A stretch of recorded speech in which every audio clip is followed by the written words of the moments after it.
What an incredible time to be alive as the Democrats are big mad and they're about to be a lot madder. Give me that ID again. Giving you the ID. I showed it to you. So what? I showed you the ID. You do what? I showed you the ID. Could you let me see the ID again? No, we sure can't. This says there finally are real life memes, humor, and comedy back in our political circuit that are not being politicized and censored, as free speech is finally reigning in its fullest, most hilarious, absolutely glorious context that I have been absolutely just sitting. I've been waiting for this day. I mean, I've been in independent media for 21 freaking years. Way too long. And I would say right now, with the memes, the humor, we are facing a renaissance as the larger censorship industrial complex is being called out in real time in more ways than one. I don't think a lot of people appreciate just the monumentous time that we are in right now that truly is absolutely beautiful. It's a chef's kiss on one of the most perfect, digestible mind meals that you could consume through your brain. As just a couple of moments ago, we found out that the Pentagon kicked out CNN from their workplace. As the defense secretary kicked out pretty significant portion of the corporate media and replaced them with a lot of alternative independent media platforms that now have a space there. Donald Trump just announced that he took away the security clearance for Joe Biden, as Joe Biden probably is still confused about this entire matter, as I think we have one of the most funniest presidents of our lifetime, as Donald Trump just ruled out deporting Prince Harry because, quote, he has enough problems with his wife, Meghan Markle. Oh, my goodness. This is beautiful. His direct quote, by the way, was, quote, when asked, hey, are you going to be deporting Prince Harry? Quote, I don't want to do that. I'll leave him alone. He's got enough problems with his wife. She's terrible. Oh my goodness, the level of epicness here is glorious. So for the people who don't understand, Prince Harry, Meghan Markle represent the leftist, wokest, limousine, liberal, democratic establishment figures of our time, as these are the same individuals lecturing us about having too much, traveling too much, having too much freedom, and how we need to sacrifice all of that for the betterment of the planet as us useless eaters. They didn't say that. Yuval Harari of the World Economic Forum, where they get their talking points from, he said that. But you know what they were kind of insinuating here, as they're literally flying around in private jets, making spectacles of themselves, and then kind of saying, oh no, why is everyone looking at us and paying attention to us? You literally have a Spotify deal. You literally are doing a Netflix show about cooking. Why are we getting so much attention? Why would they just leave us alone? Hey, but we have this nonsense and corporatist dribble that we want to show you, as of course you, the plebs, are supposed to worship us. One of the most important reasons why I think this larger kind of slapback by Donald Trump is so important, specifically Meghan Markle and Prince Harry, is because these individuals are also the people that are calling for censorship. They called for the end of free speech. They're saying, no. The rabble can't say and think whatever they want. They can't have ideas that are just free and open. We have to tell them what they need to believe. And again, these are not exact quotes. They're sort of exact words. They're not really the word for word stuff, but you get the essence here. So having Donald Trump, imagine the pillow talk right now between Harry and Meghan. Oh boy, I'll tell you why this matters, especially since the larger censorship efforts are being exposed now more than ever. They're being exposed by a lot of brave men at Deutsche that just recently were temporarily canceled by CNN. This is an incredible story. CNN dubbed one man Mr. Big Balls, and then the internet kind of cheered and said, hey, we are all Mr. Big Balls, is the reporter that actually exposed his pseudonym, exposed how he was posting secretly. She somehow found out about this. She's also tied to U.S. aid, which means she's probably also tied into the intel agencies, but she exposed him for a while. CNN was like, oh my God, Mr. Big Balls is horrible. He said some things that were mildly offensive if you're a weak, limp wristed soy boy that can't take any kind of political context outside of what you're told to digest with the bugs that you suckle down every single day. Excuse me, pardon me. I it's hard not to get off on these larger rants here because it is kind of infuriating that these people were able to get a scalp. They were able to be like, yes, we got Mr. Big Balls. We fired Mr. Big Balls. We got him. Yeah. And they're kind of reveling on their censorship. He said something under a pseudonym that we didn't like. We got him. And then the internet was like, this is ridiculous. Why are we abiding by the clutching of the pearls by CNN? This is ridiculous.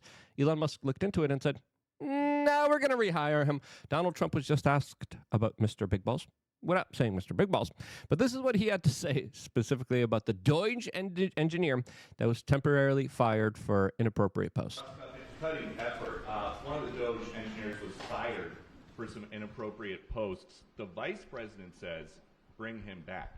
What do you say? Well, I don't know about the particular thing, but if the vice president said that, did you say that? I'm with the vice president. Thank you, Peter. Yeah, that's simple. J.D. Vance put up a very good post saying, why are we firing people? It doesn't make any sense. Why are we canceling people? This is not 2015. This is not 2016, okay? We don't cancel people because of something they said many years ago that you could take out of context right now and then weaponize that in order to vilify them and attack them. As these Doge engineers, including Mr. Big Balls, are doing absolutely heroic work, as a lot of these guys are 19 years old, 20 years old. Some of them are reported to be outside of high school. And they are literally sitting down federal employees, giving them 15 minutes and saying, hey, justify your experience here, as the memes here are absolutely glorious. We have someone that, of course, is speaking out, as a lot of people are now saying they're being traumatized. Oh, no, they're told to justify our existence. Yeah, because guess what? A lot of your existence is cockamamie. It's made up. It's to propel larger partisan woke ideology that clearly is not in the best interest of the American people. And when it's not in the best interest of the American people, we deserve to understand where our money's going to. And I'm sorry that some of these people find it traumatizing, when in reality, this is something that is beautiful and amazing to see. You know what else is beautiful?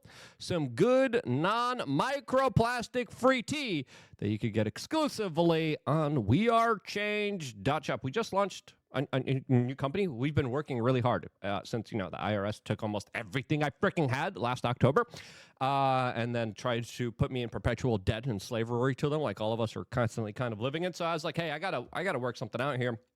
I started launching companies. I started, of course, hustling. I started to create more T-shirts. You see me. It's a Saturday. I used to take Saturdays off. I work 7 days a week now. I used to do, one highly edited video a day. Now it's multiple highly. I have no life anymore because I'm working under the gun. And I want to provide good products that actually are of service to you. And one of them is Sip Happens Tea. And in collaboration, not really, this is kind of coincidental, but it's also kind of synchronistic, with Mr. Big Balls here, we have our own tea. Look at that. Look at that logo. And the reason we chose these kind of very happy, goofy testicles is because a lot of teas, especially with the tea bags, especially that you buy at the store, when you buy it in the can, filled with microplastics. You put hot water over that tea bag, filled with microplastics. That can, the lining of it, filled with microplastics, filled with artificial sugars, filled with just questionable teas that are sprayed with glyphosate and all this other stuff. You look at the clean ingredients here, and it is some of the best stuff out there. Get it right now, and by getting it, you support this independent media network. You go to wearechange.shop, you click add to cart, and then you go here, and you could get yourself an order of this amazing, incredible tea. We have two flavors that we specifically started off with. One is just lemon ginger, just because I like lemon ginger. There's a lot of health benefits to lemon ginger, and I really love peach tea. I used to really love Snapple iced teas, and then they started to put their bottles in plastic. And again, you look at the sugar, and I'm like, I want to find. Whole Foods has some of them, again, lined in plastic. Some of them are truly really expensive that are okay, but this is the best of the best stuff. This is our brand new company. If you like tea, if you like iced tea, get it, steep it, put it in the refrigerator, add some honey, And bada bing, bada boom, you have yourself some real, authentic microplastic free tea. And of course, they're finding microplastics in people's balls. That's why I was like, I want to make sure that I'm able to consume tea without any microplastics going to my balls. That's why we made the balls the logo here. And we're going to think of a good URL name soon. And we are going to be, of course, publishing it very soon. But right now, wearechange.shop is just the website to go and get yourself some awesome, incredible tea. Everyone has coffee. We have tea now. So wearechange.shop. Go check it out. Go support this independent media network as, of course, we are here on just the most interesting, amazing, fascinating times of our lifetimes. Here on the front row, I have my sources. I'm getting information from all the crazy things that are happening behind the scenes. And it's a lot more wilder than a lot of people believe, especially when it comes to the larger sinister nature of how your tax dollars are taken away from you and then literally used to censor you and destroy you and deplatform you from being able to actually express yourself in a free, honest, and authentic way. So hearing these federal employees coming out and complaining here, it's pretty golden. In the last week, we had Elon Musk in our building, and after he visited the building, he called for a 50% cut of the entire agency.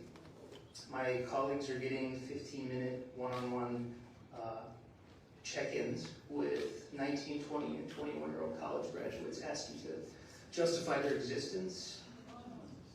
Yes! Yeah! You say, whoa, oh no, there's young kids sitting across the telling you, what do you do here?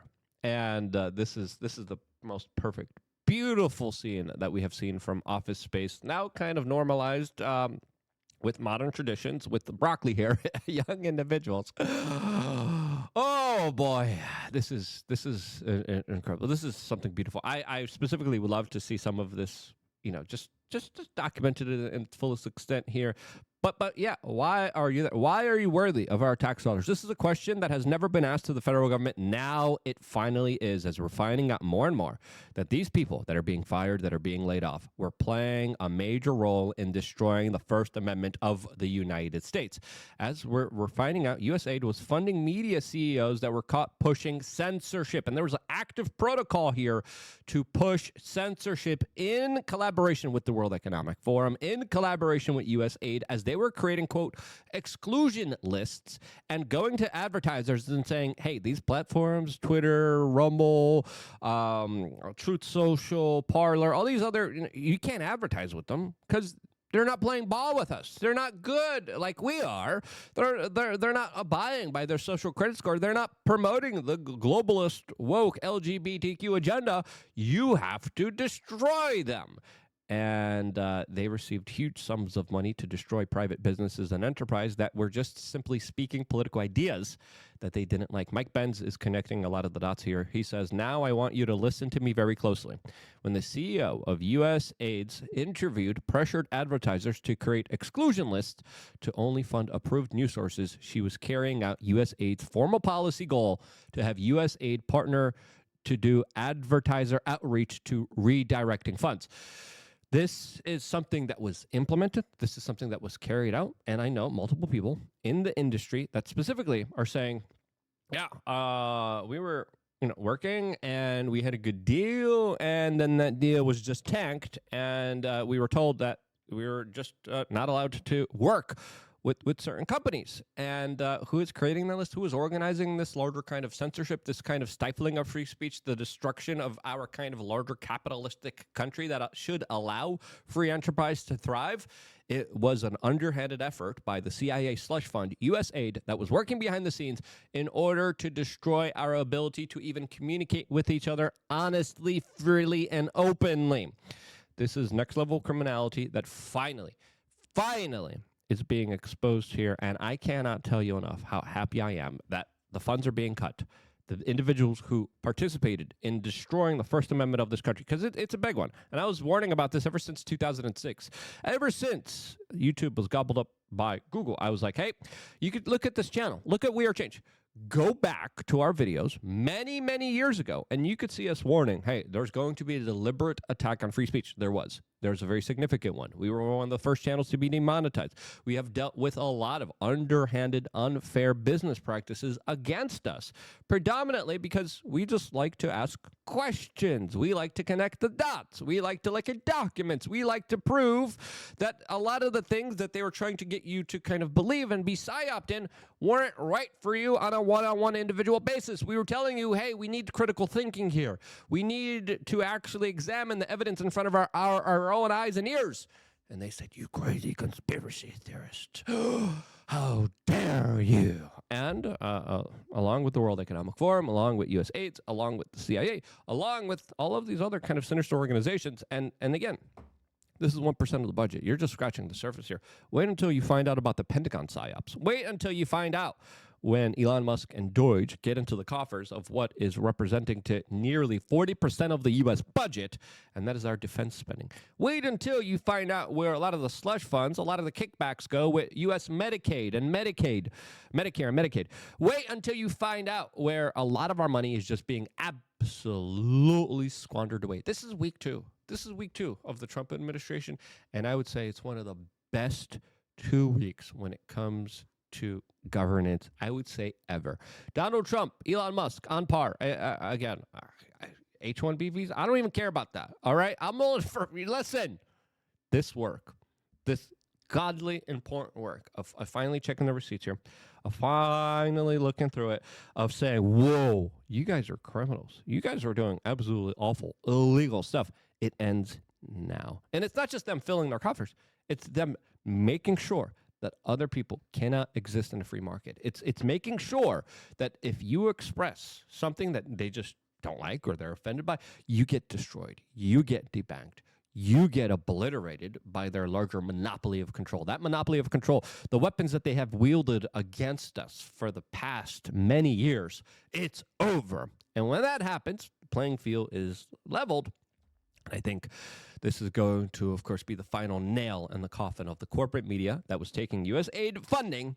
And they won't only just not survive because of monetary incentives. They won't survive because people will understand now as the floodgates of free and open information will be released to the general public as ideas, times have come, and they no longer could be stopped and demonetized and downranked. That right there is going to be, I think, one of the most important aspects of our lives here. As the Washington Post, another rag connected to, of course, the intel agencies, connected to, of course, Jeff Bezos, is coming out and saying that these are the most damaging first 2 weeks in presidential history. Nope. These are the most amazing first 2 weeks in presidential history. As again, they're complaining, Trump is curtailing government power and reach. Yes, good. That's what we wanted. That's what we need. And we needed it more than ever. Shouts out to Mr. Big Balls. Shouts out to all the young men in Washington, D.C. now checking the books here as they're putting on the glove. They're going to go deep. And I hope they're not gentle, and I hope they don't use lube. WeAreChange.shop is the website. Get your tea right there, as this is the way forward, guys. Microplastic-free tea. We care about your health. We care about your balls. We care about your brain. And let's not just talk to talk. Let's walk the walk here. Vote with your dollars. I appreciate all of your support. It really means the world to me. I wouldn't be here if it wasn't for you guys, and that's why I love you guys. Stay tuned for more here on youtube.com/WeAreChange.